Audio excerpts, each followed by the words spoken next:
Sosok Yesi, wanita yang ditinggal nikah pasangannya karena minta sertifikat rumah untuk jadi mahar.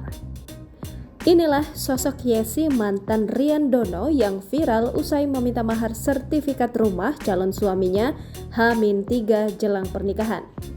Diketahui pemilik nama lengkap Yesi Anitoma Kirana Yuda ini menjabat sebagai Kaur Perencana di Pemerintahan Desa Cibodas, Kecamatan Bungursari, Kabupaten Purwakarta.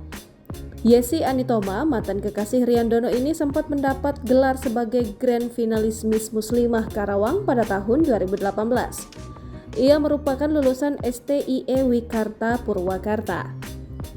Viralnya kisah Yesi dan Rian Dono ini bermula calon pengantin wanita itu mengklaim kalau ia batal menikah gara-gara calon pengantin pria mendadak dijodohkan dengan perempuan lain. Bukan tanpa sebab, Rian Dono, calon pengantin pria, memutuskan membatalkan pernikahannya dengan Yesi.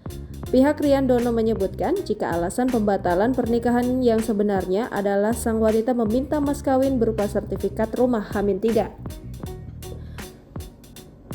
Gara-gara permintaan mahar sertifikat rumah itulah Rian Dono akhirnya memutuskan membatalkan pernikahan. Meski dibatalkan, Rian Dono tetap menggelar resepsi pernikahan dengan menghadirkan pengantin wanita palsu. Sementara itu, Yesi mengatakan dirinya bukanlah cewek matre seperti yang dituding kebanyakan orang. Sosok calon pengantin perempuan yang bernama Yesi ini mengaku dirinya tidak matre. Selama pacaran, Yesi tidak pernah meminta apapun kepada Rian Dono. Rian Dono juga mengatakan selama pacaran, Yesi tidak pernah meminta apapun.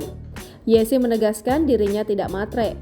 Melalui akun TikTok @kayes, ia menceritakan segala persiapan menuju pernikahan.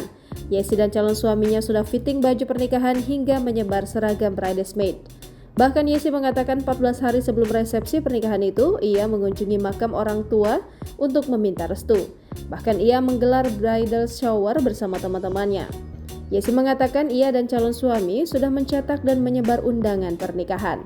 Namun H-3 pernikahan itu digelar, calon suami Yesi ternyata menikah dengan perempuan lain.